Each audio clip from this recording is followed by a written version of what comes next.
Multiple sclerosis ये एक ऐसी बीमारी है जो इंसान की जिंदगी खामोशी से बदल देती है, जो हमारी बल्कि कुव्वत को ट्रांसमिट करती हैं through our body from brain spine to rest of our body, उसमें डैमेज शुरू हो जाता है।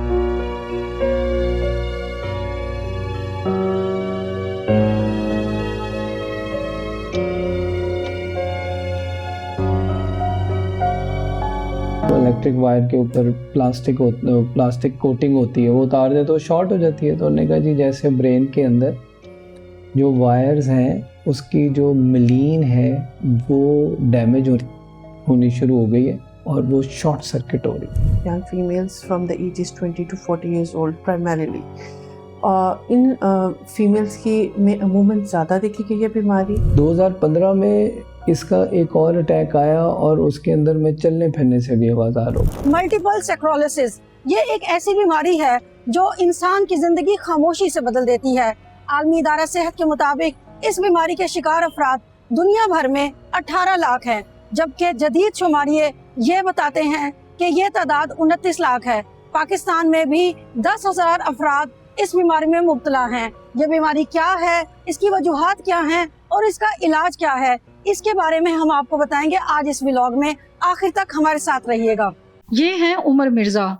बज़ाहिर सेहतमंद दिखाई देने वाले उमर मिर्जा मल्टीपल स्क्लेरोसिस नामी बीमारी से लड़ रहे हैं।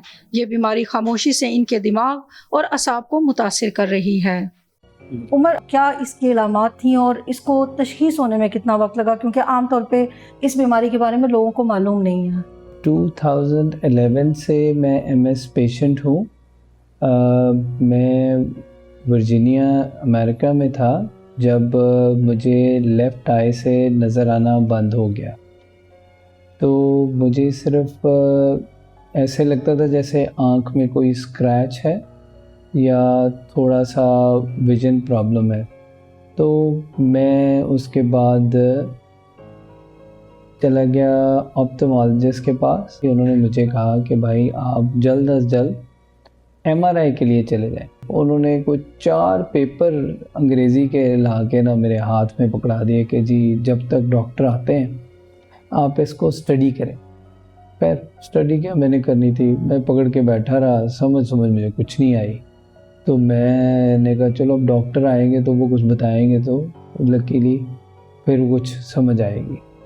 खैर 1 से 1.5-2 घंटे लगने के बाद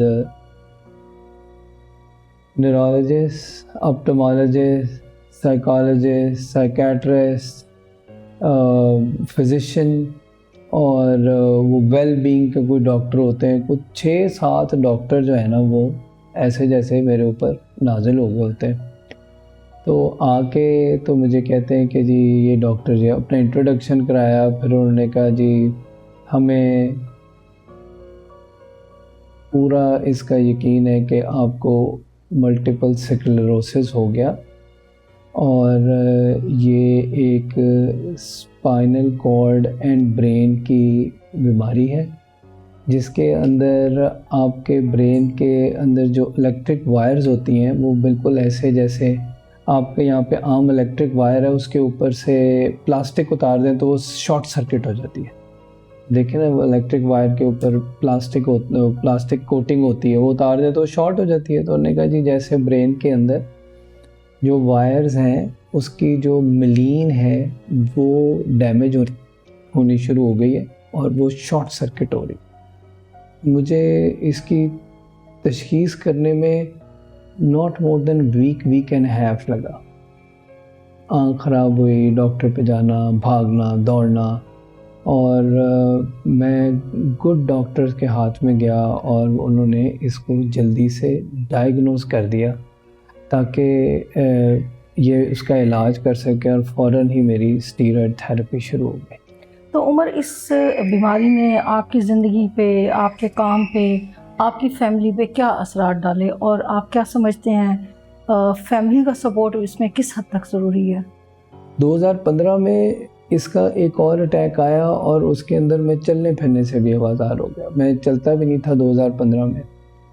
तो 2015 में मैं, मेरी बेगम और मेरा एक दोस्त था, वो उन्होंने घर में मेरा बड़ा ख्याल किया ڈاکٹروں نے کہا کہ اب یہ شاید مشکل ہو جائے گا اس کا چلنا، کیونکہ اسپائن میں کافی زیادہ انجری آ گئی تھی، اسکارز آ گئے تھے.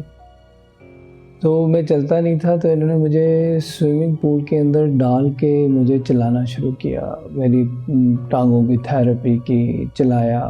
تو بڑا خدا کا کرم ہوا کہ میں 2015 میں 3 مہینے کے اندر اندر ان سب کی سپورٹ سے چلنا پھرنا شروع ہو گیا. پھر ہم نے فیصلہ کیا کہ یار اب نا یہ بہت زیادہ ہو گیا ہے، اور اب وہ ایک بیگانہ ملک ہے اور سارا کچھ ہے، تو چلیں گھر چلیں. میرے پیرنٹس بھی پریشان رہتے تھے، میرا بھائی بڑا پریشان رہتا تھا کہ یار اس کا کیا ہوگا. تو ہم نے کہا یار اب گھر واپس چلیں. تو ہم 2016 میں پاکستان واپس آ گیا تاکہ مجھے فیملی اینڈ فرینڈس کی سپورٹ ملے. تو میری فیملی، اب میں اپنی فیملی کے ساتھ ہی ہوں، میرا بھائی میرے ساتھ رہتا ہے، ہم لوگ سب اکٹھے رہتے ہیں.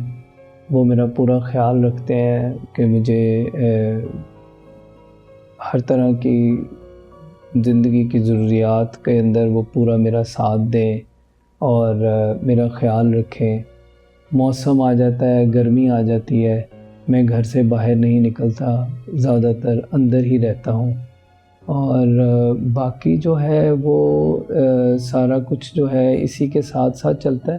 فیملی سپورٹ اور آپ کے آس پاس کے لوگوں کا سمجھنا وہ بہت ضروری ہے. اسپیشلی آپ کے اگر اچھے دوست ہیں جو آپ کو آ کے چیئر اپ کریں، آپ کو باہر لے کے جائیں، آپ کا خیال رکھیں. آپ کے جب تک دوست اور فیملی آپ کا ساتھ نہیں دیں گے تو دوائیاں وغیرہ بھی آپ کا کچھ نہیں کر سکتی، کیونکہ اگر آپ انٹرنلی اور مینٹلی ہیپی نہیں ہیں تو آپ اس سے لڑائی نہیں کر سکتے. آپ پاکستان کے لوگوں کو کیا پیغام دینا چاہیں گے جب کس طرح کی علامات ہوں، کب ٹیسٹ کرانا چاہیے؟ کیونکہ جب ہمیں معلوم نہیں ہوتا تو پھر ہم ادھر ادھر اندھیرے میں ہاتھ مارتے ہیں، جس سے نقصان زیادہ ہونے کا خدشہ ہوتا ہے. نظر میں کمزوری آ رہی ہے، آپ کو بلر ویژن ہے، ڈبل نظر آ رہا ہے، آپ کو ایک سائڈ سے نظر آنا بند ہو گیا ہے، تو فوراً ڈاکٹر کے پاس جائیں، اپنی آئی کا پورا ایگزامینیشن کرائیں. آپ کا کوئی ہاتھ پاؤں کچھ عرصہ تک نہیں چل رہا تو اپنے ڈاکٹر کو بتائیں کہ یار میرا ہاتھ 10 دن ہو گئے، یار میرا ہاتھ نہیں کام کر رہا، میرا پاؤں نہیں کام کر رہا. تو پلیز اس کو تھوڑا سا ذرا ڈیٹیل میں دیکھیں. اکثر ہمارے ایسے ہوتا ہے کہ بازو خراب ہو جاتا ہے، او جی پلوان کو لو دبوا لو، اے کر لو او کر لو. مگر ضروری یہ ہے کہ اس کو پورا نا ٹپ ٹو ٹو تک جایا کریں، سینٹر میں چیزوں کو مت چھوڑا کریں. ہمارے پاس ہر طرح کا علاج موجود ہے پاکستان میں. لوگ اس وقت بہت تیزی سے اس کے اوپر کام بھی ہو رہا ہے، اور ہم ایک کمیونٹی بھی بلڈ کر رہے ہیں یہاں پہ، جس کی وجہ سے ہم اس کی اویئرنیس پھیلائیں. میرا تو جہاں پہ بھی موقع لگتا ہے میں جا کے اس کی اویئرنیس ضرور کرتا ہوں. اور پلیز جن کو ہے وہ پلیز بالکل نہ شرمائیں بتاتے ہوئے. یہ کوئی ایسی جیسے عام ہمارے یہاں پہ عام طور پہ ہوتا ہے وہ یار میں نے بلڈ پریشر ہے گا، یار وہ بھی ایک پرابلم ہی ہے نا کسی کو. تو یہ بھی ایک اسی طرح سے پرابلم ہے کہ یار مجھے ایم ایس ہے. تھوڑی سی بات کو تمہیں اگر نہیں پتہ اس چیز کا تو میں سمجھا دیتا ہوں، مگر پلیز میری اس کے اندر ہیلپ کرو. تو ہم اگر چپ کر کے بیٹھے رہیں گے، یہ کوئی ایسے نہیں ہے کہ میں آپ کو ہاتھ لگاؤں گا لگ جائے گی، کوئی موذی بیماری نہیں ہے. یہ مینیج کرنے کے لیے ضروری ہے، اس کا علاج نہیں ہے. علاج اس کا ایک ہی ہے، ہاؤ یو مینیج اٹ. اس کو اگر طریقے سے مینیج کیا جائے تو زندگی کے معاملات بہت بہتر گزر سکتے ہیں، جس سے ہم ڈرتے ہیں بتانے سے. تو پلیز اس کا میرا پیغام یہی ہے کہ پلیز آپ ڈریں نا، اس کے بارے میں بتائیں کہ بھئی یہ ایک موذی بیماری نہیں ہے، میرے ساتھ بیٹھنے سے نہیں تمہیں لگے گی. طبی ماہرین کے مطابق یہ بیماری زیادہ تر خواتین میں ہوتی ہے جن کی عمریں 20 سے 40 سال کے درمیان میں ہوتی ہیں، اور اس بیماری کی سب سے بڑی وجہ وٹامن ڈی کی کمی ہے. ملٹیپل اسکلیروسس بیسکلی ہماری قوت مدافعت کی بیماری ہے، جس میں جو ہمارا ڈیفنس سسٹم ہے وہ ایک پروٹیکٹیو سکن جو ہوتی ہے ہماری نروس کے اوپر، جو ہماری برقی قوت کو ٹرانسمٹ کرتی ہیں through our body from brain spine to rest of our body, اس میں डैमेज शुरू हो जाता है, और ये डैमेज यूजुअली पैची होता है, प्रोग्रेसिव होता है, और विद टाइम ये अगर ट्रीट ना हो और इसकी तशख़ीस टाइमली ना हो तो ये बढ़ता जाता है, दैट कॉजेज़ डिसेबिलिटी। इनिशियल जो अलामत है वो है आँखों की जो बिनाई है वो ब्लरीनेस हो जाना। अमूमन ये एक आँख में होती है, और या तो ये जस्ट ब्लरनेस होती है, या फिर ये देखने की जो पट्टे हैं उनको जब आप आई मूव करती हैं तो उसके साथ आई पेन भी हो सकती है। और इसके अलावा जिस्म का किसी हिस्से को सुन्न हो जाना या कमज़ोरी हो जाना या पेशाब का कंट्रोल ना रहना, ये फ्यू ऑफ द अर्लीस्ट अलामात होती हैं जो जैसे कि मैंने आपको बताया कि जो उनसे जिस्म दिमाग का हिस्सा जिसके नर्व फाइबर्स डैमेज हो रहे हैं उससे रेलिवेंट आती हैं। और क्योंकि ये कॉन्टीन्यूस डैमेज एक चल रहा होता है, जब तक इसका प्रॉपर इलाज ना हो तो इसके साथ जिस्म में थकावट आना, प्रोग्रेसिवली थकावट रहना, अमूमन इस तरह की थकावट जो अनएक्सप्लेन्ड होती है, तो वो one of the common symptoms भी है इसका एक। तो it is disease of young females from the ages 20 to 40 years old primarily.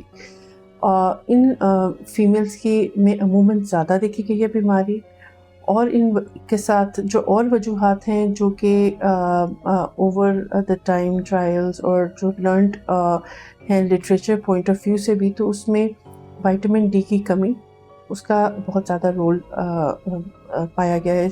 अच्छा, मुकम्मल इलाज तो इसका पॉसिबल नहीं है, लेकिन हमारा जो इलाज का तरीका और हमारा आउटकम है वो ये है कि जो फंक्शनल डिसेबिलिटी है, यानी कि जिन पेशेंट्स को ये बीमारी होती है उनमें माजूरी ना आए, उसके लिए जो हमारे पास जो ट्रीटमेंट है वो शुरू से हमारे जो मुतारिफ किया था, अब तो एडवांस ट्रीटमेंट बहुत ज़्यादा आ चुकी हैं। तो उनका मोटिव ये होता है कि जो हमारी इम्यून हाइपर एक्टिविटी है, इम्यून रिएक्टिविटी है, उसको सप्रेस किया जाए ताकि बीमारी में तेज़ी ना आए, और जो ये फ्रीक्वेंट अटैक्स होते हैं, रिलैप्सेस है, उन पर काबू पाया जाए। इसमें ये होगी कि जो मेडिकेशन का स्केड्यूल है, जो भी मेडिकेशन एडवाइस्ड है उसको मिस ना किया जाए। जो मेडिकेशन जो भी इसके लिए डिजीज़ मॉडिफाइंग ट्रीटमेंट हम उसको कहते हैं, जो उसका जो स्केड्यूल है उसमें बेख्तियाती ना हो फर्स्ट। दूसरा ये है कि जब भी कोई नया इवेंट हो जिसमें कोई नई पेचीदगी आए, फॉर एग्जांपल कि पहले अगर कोई जिस्म का कोई हिस्सा सुन्न या कमज़ोर था और अब कोई नया हिस्सा हुआ है, तो उसको जितनी जल्दी हो सकता है वो रिपोर्ट करें अपने न्यूरोलॉजिस्ट को, ताकि उसका फौरी ट्रीटमेंट करके उसको रिवर्स किया जाए और डिसेबिलिटी से बचा जाए। Because central nervous system disease है, तो we always advise our patients to have religious amount of exercises जो वो डेली बेसिस पर करें, और I would advise to not over exhaust. Regulated exercise करें, डेली बेसिस पर करें कि जो पट्टे अफेक्टेड हैं उनकी निकाहत ज़्यादा ना हो और वो इन्फॉर्म भी रहे। स्मोकिंग प्रिवेंट करें। Smoking is one of the biggest thing that we need to look out for in such patients, क्योंकि स्मोकिंग ऑक्सीडेटिव स्ट्रेस बढ़ाती है। विटामिन डी का इस्तेमाल रिलीजियसली करें, और बाकी अपनी जो स्लीप हाइजीन है उसको भी मेंटेन करें। अपनी इमोशनल हेल्थ का भी ख्याल रखें। when it's needed we take psychiatrist and psychologist on board for your mental health। और बाकी जो आपका जो ट्रीटमेंट चल रहा है आपके न्यूरोलॉजिस्ट के साथ, उनके साथ फॉलो अप करें। ये बीमारी जिंदगी का इख्तिताम नहीं बल्कि एक नई जिंदगी की शुरुआत है। मस्बत सोच और तर्ज जिंदगी से मरीज की मुश्किलात पे काबू पाया जा सकता है, लेकिन बर वक्त इस बीमारी का तशखीस होना लाजिम है ताकि मरीज मुस्तकिल माजूरी से बच सके। आज तक के लिए इतना ही, फिर मिलेंगे किसी नई कहानी के साथ, किसी नई इंफॉर्मेशन के साथ। अब तक के लिए अल्लाह हाफिज।